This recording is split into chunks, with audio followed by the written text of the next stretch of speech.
Bertemu kembali berentasan berita edisi 863, saya Zawaz Yusof dan antara paparan utama. Rakaman audio tular, video semburit tetap kabur.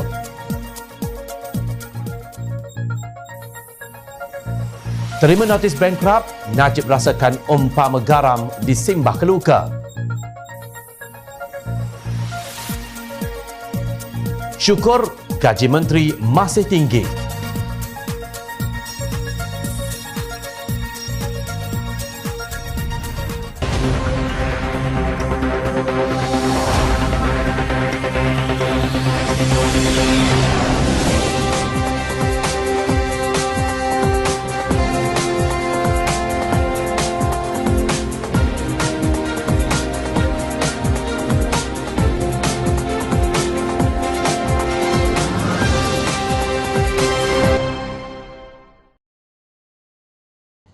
Assalamualaikum dan salam sejahtera.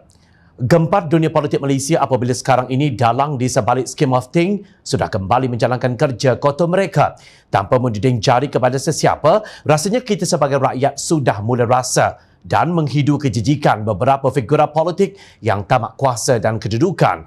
Malah ada antara mereka Menteri dalam Perikatan Nasional yang jelas dilihat tidak mendatangkan apa-apa faedah kepada negara setelah lebih setahun mentadbir negara kecuali permainan dan percaturan politik longkang yang memualkan. Satu rakaman video dan audio didakwa mirip suara Presiden UMNO Datuk Seri Dr. Ahmad Zahid Hamidi dan Presiden Parti Keadilan Rakyat Datuk Seri Anwar Ibrahim tular setelah didedahkan di media sosial. Video tersebut dipercayai bermula dengan ucapan Zahid ketika Perhimpunan Agung UMNO yang menegaskan bahawa UMNO tidak akan menerima Anwar, DAP dan Parti Pribumi Bersatu Malaysia Bersatu. Bagaimanapun, dalam video berdurasi 4 minit 17 saat menerusi akaun Facebook Insider Malaysia itu, turut kedengaran suara dipercayai mirip suara Anwar memuji ucapan Ahmad Zahid dalam Perhimpunan Agung UMNO itu menerusi panggilan telefon. Suara itu mengatakan sudah 22 tahun dia tidak mengikuti perhimpunan tersebut secara dekat. Saya dah 22 tahun baru saya follow Perhimpunan Agung UMNO. Don't worry, that is only tactical, okay? No, okay. I tengok ucapan ni bagus. And then you have to mention MT. And then end of call kita nak finish again. Tapi kalau you dah fikir mandat tu okay lah. Cuma ada kerja sikit dengan MT je lah. Katanya. Sementara itu, suara dipercayai mirip Ahmad Zahid pula mengatakan bahawa ucapan tersebut hanyalah bersifat taktikal dan mudah dilakukan serta sudah mendapat mandat yang kukuh daripada perwakilan UMNO. You tahu siapa cikgu saya kan? Good. I'm very impressed. Ini cikgu. I'm proud of you. Cikgu, thank you. Cikgu saya yang ajar ucapan ni orang yang saya tengah cakap ni. Katanya sambil ketawa bersama. Suara mirip Anwar berkata Majlis Pimpinan Pusat PKR turut mendengar ucapan tersebut dan ia penting kepada beliau untuk melakukan perbincangan. Cuma orang yang tak tahu background macam mana DAP dia worry lah sebab ini. Tapi bila naik conclusion tu, of course jauh lebih baik daripada keputusan MT. Betul. MT kata tunggu elections. Betul. Ini kita anytime. Katanya. Sementara itu, suara mirip Ahmad Zahid pula berkata apabila mandat diberikan kepada Presiden maka ia lebih mudah daripada usul. Antara perkara yang turut dibualkan ialah tentang pengerusi UMNO Perlis Datuk Seri Syahidan Kasim yang telah ditolak oleh perwakilan ketika berucap dalam perhimpunan tersebut. Selain itu, suara lelaki mirip Anwar turut menyatakan tentang harapan ada menteri letak jawatan lepas perhimpunan tersebut, namun perkara itu tidak berlaku. Perbualan terakhir, suara mirip Anwar memberitahu bahawa usaha mereka masih belum berakhir dan mengarahkan individu dipercayai Ahmad Zahid itu untuk melaksanakan mesyuarat tergempar MT. Sementara itu, Zahid menafikan adanya perbualan antara beliau dan Presiden Parti Keadilan Rakyat PKR Datuk Seri Anwar Ibrahim dalam rakaman audio yang tular di media sosial. Ahmad Zahid menegaskan bahawa tiada sebarang perbualan beliau dengan Ketua Pembangkang itu selepas Perhimpunan Agung UMNO PAU lalu. Sebagai Presiden UMNO, saya tidak akan sesekali mencabuli apatah lagi membelakangi apa jua ketetapan yang telah diputuskan oleh Majlis Kerja Tertinggi MKT UMNO dan Perhimpunan Agung UMNO. Saya telah mengarahkan pegawai saya untuk segera membuat laporan polis bagi membolehkan siasatan dilakukan untuk mengenal pasti dalam scheme of thing ini, katanya dalam satu kenyataan. Tambah beliau, rakaman audio itu merupakan satu percaturan politik yang jahat dan jijik serta bukti usaha berterusan untuk melemahkan dan menghancurkan menghancurkan UMNO. Ujar Zahid, beliau percaya lebih banyak lagi perbuatan keji seperti itu yang akan dilakukan untuk terus meremehkan dan memusnahkan UMNO. Tidak kiralah siapa yang ingin menghancurkan siapa, kita pastinya tetap hairan kenapa percaturan politik bodoh dan jijik atau scheme of things seperti ini tidak pernah habis sejak langkah Sheraton Februari tahun lalu. Dalam rakyat terkotang-kanting mencari rezeki demi kelangsungan hidup mereka. Sebut tentang video dan audio, kami rakyat Marhain terus teringat tentang status siasatan audio scheme of things yang dikatakan mirip suara Perdana Menteri Tan Sri Muhyiddin Yassin dan juga video semburit mirip Menteri Kanan Azmin Ali di sebuah hotel di Sandakan yang dikatakan kabur sehingga kini. Apa perkembangannya sekarang? Atau telah diselit di celah serban rakan sekongkol, atau mungkin juga telah dibawa bersama lumpur banjir. Oh ya, mungkin juga audio dan video itu telah terkena virus COVID-19. Semalam, bekas Presiden UMNO Datuk Seri Najib Razak menerima notis kebangkrapan daripada Lembaga Hasil Dalam Negeri LHDN menerusi sumber yang rapat dengan figura politik itu. Notis berkenaan berhubung cukai sebanyak 1.7 bilion ringgit yang dikehendaki oleh LHDN daripada Najib. Adalah difahamkan pegawai LHDN datang ke kediaman Najib semalam dan menyampaikan notis itu kepadanya secara peribadi.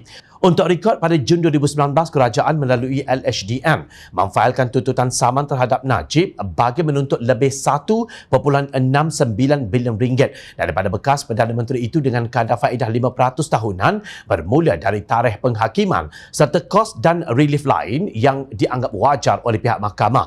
Dalam pernyataan tuntutannya, kerajaan berkata Najib gagal membayar cukai pendapatan untuk tahun 2011 hingga 2017 dalam jangka waktu 30 hari yang ditetapkan setelah notis taksiran dikeluarkan. Oleh itu, jumlah hutang setiap tahun meningkat sebanyak 10%. Najib mengakui telah menerima notis bankrupt daripada Lembaga Hasil Dalam Negeri LHDN berhubung ringkasan penghakiman cukai pendapatannya dari tahun 2011 hingga 2017.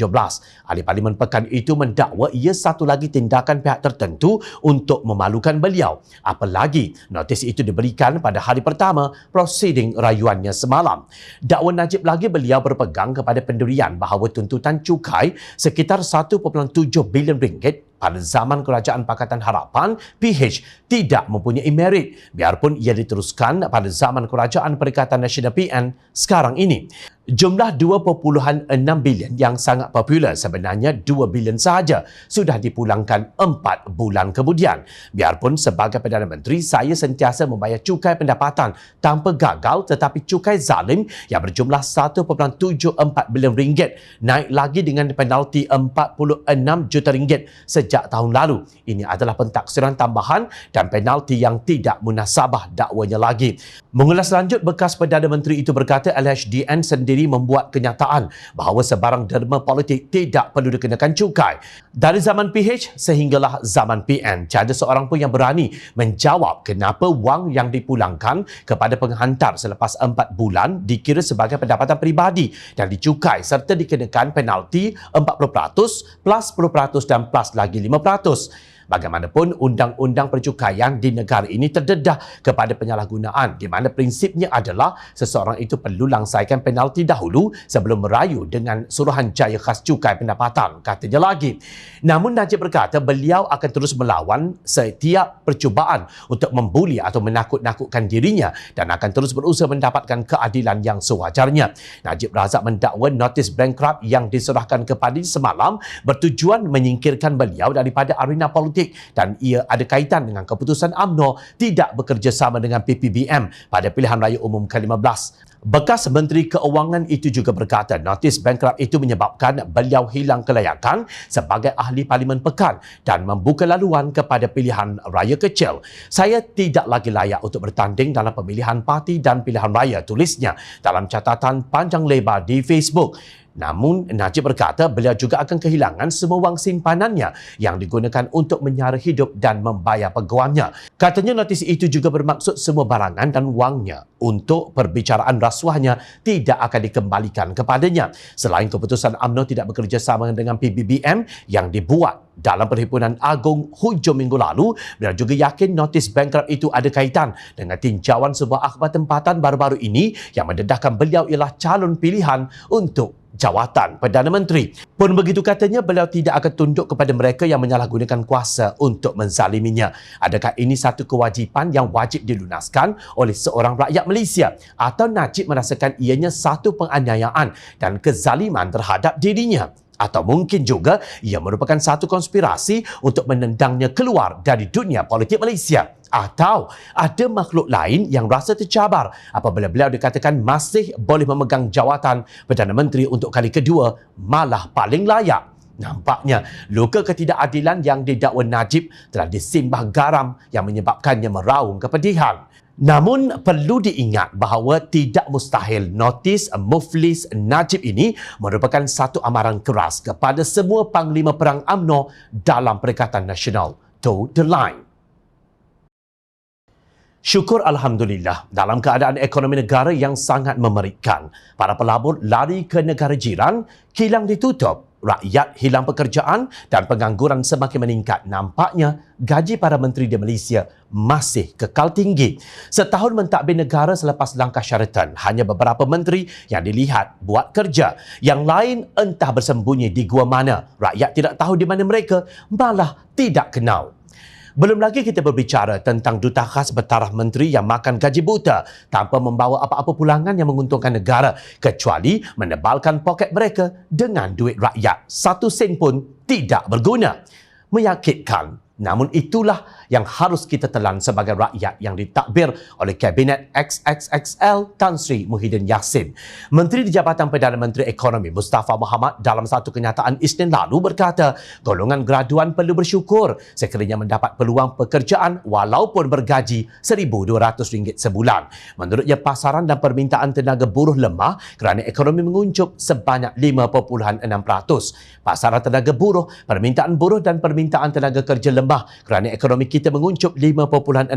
Itu pun dengan ada langkah-langkah kerajaan. Kalau tiada, lagi teruk lagi. Jadi bagi saya, para graduan dapat pekerjaan itu bersyukurlah kerana ramai lagi yang tiada kerja walaupun gaji itu mungkin rendah. Kena sabarlah dalam keadaan tahun lepas yang harga, iaitu gaji itu harga tahun lalu.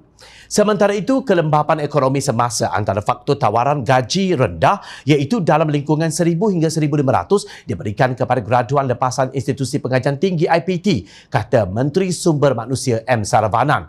Kita tidak pernah ubah daripada gaji minimum 1,200, tetapi dalam keadaan kini ada majikan memberi tawaran pekerjaan kepada penganggur. Saya cadangkan kita terima gaji yang sedia ada daripada menjadi penganggur, katanya kepada pemberita dalam sidang media selepas menghadiri program Malaysia Prihatin dan Majlis Penyerahan Geran Pembangunan Kesatuan Sekerja GPKS 2021 baru-baru ini. Mudahnya para menteri PN buat kerja, mudahnya mereka mengeluarkan kata-kata dan kenyataan untuk rakyat tanpa memikirkan tanggungjawab mereka di Parlimen yang dihantar sebagai wakil rakyat untuk mengubah nasib mereka. Apakan daya, Parlimen pun ditutup akibat darurat ciptaan Muhyiddin. Jadi bagaimanakah mereka ingin berdiskusi tentang nasib rakyat? Dalam derita rakyat, graduan yang berhempas pulas belajar demi segulung ijazah, ibu bapa menjual tanah bendang demi menyekolahkan anak-anak. Tapi bila tiba masa, gaji hanya RM1,200 sahaja. Sedihnya berada di bumi Malaysia sekarang ini. Miskin sangatkah kita? Kalau miskin, kenapa gaji para menteri semuanya dikekalkan dan berada di paras setinggi? Tahukah anda, wahai rakyat Malaysia, sedarkah anda gaji bulanan Tan Sri Muhyiddin Yassin didapati meningkat sebanyak RM11,000 daripada jumlah sebelum ini, iaitu RM104,841. Manakala gaji bulanan Menteri Sumber Manusia M. Saravanan lebih tinggi daripada Perdana Menteri. Dalam senarai terbaru ini, selain Saravanan dan Muhyiddin, menteri lain yang tersenarai dalam Menteri PN dengan pendapatan paling tinggi ialah Menteri Wilayah Persekutuan Tan Sri Anwar Musa dengan pendapatan RM87,877 sebulan. Diikuti oleh timbalan Menteri Pelancongan Kesenian dan Kebudayaan Datuk Dr. Jeffrey G. Ketingan dengan RM85,450 sebulan. Menteri Dalam Negeri Datuk Seri Hamzah Zainuddin pula memperolehi pendapatan bulanan sebanyak RM84,615 sebulan. Menteri di Jabatan Perdana Menteri Ekonomi Datuk Seri Mustafa Mohamed pula memperolehi pendapatan RM69,427 sebulan. Datuk Seri Hajjah Nancy Shukri, Menteri Pelancongan Kesenian dan Kebudayaan RM79,347. Senator Datuk Seri T. Lian Ke Timbalan Menteri Perpaduan RM74,547 sebulan. Datuk Dr. Muhammad Khairuddin Aman Razali pula, Menteri Perusahaan Perdagangan dan Komoditi RM71,505. Sementara Datuk Seri Muhammad Azmin Ali, Menteri Kanan Perdagangan Antarabangsa dan Industri RM69,186.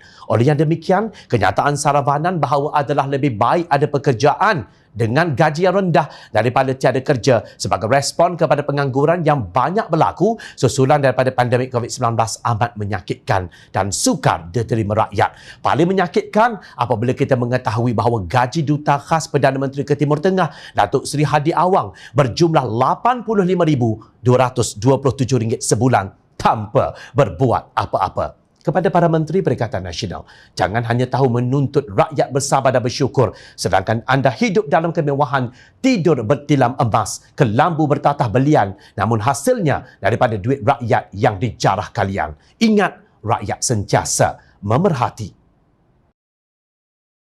Baiklah, teruskan bersama kami di Jom Channel dan layar reporter jomchannel.net untuk mendapatkan berita politik tanah air. Saya Zawaz Yusof, terima kasih untuk perhatian dan penilaian yang anda berikan. Assalamualaikum, salam sejahtera.